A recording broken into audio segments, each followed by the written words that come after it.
guys, dito naman tayo sa tabing dagat sa may Puerto Beach Resort. Ayan, oh. Dito po tayo, nakaupo tayo sa cottage nila kasi mamaya doon naman tayo sa may floating na yan. Diyan tayo nagtatrabaho ngayon kasi pinamadalian ng may-ari.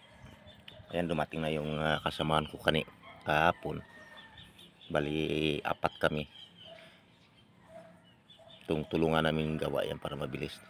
Yan ang nakalagay na doon sa babaw, may kuha na siya, layout na second floor. Yan yung tapusin namin, mga 1 week natapos na po ito. Malagyan na ng atip yan sa babaw at saka mga dingding.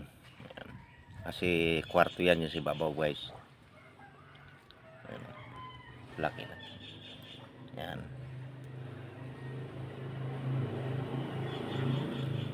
Pwede po kayo mag-book pag tapos na po ito. Ito po ay para po ito pang pamilya, para safe po maligo tayo sa dagat kung gusto natin doon sa may malalim-lalim. Kasi doon yan nilagay sa laot. Ayan o. Ganda po talaga ng panahon ngayon guys. Siguro mainit ngayon. Ayan o. Kasi ganda ng araw. Pero may ambon pa rin konti. Ambon pa rin.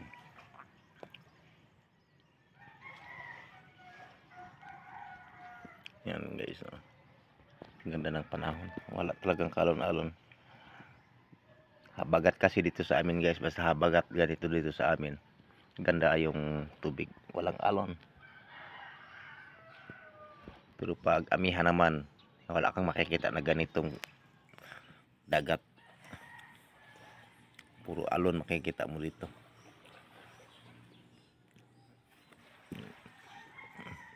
Yan, makikita mo hanggang doon sa kabila. Abot na yung isla ng Cebu. Yan, sa kabila yan o.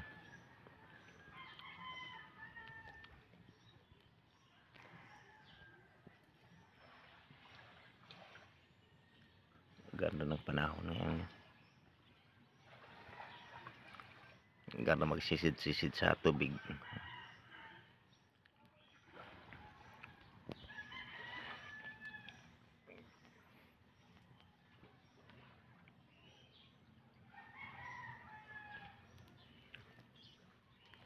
So ayan guys, no.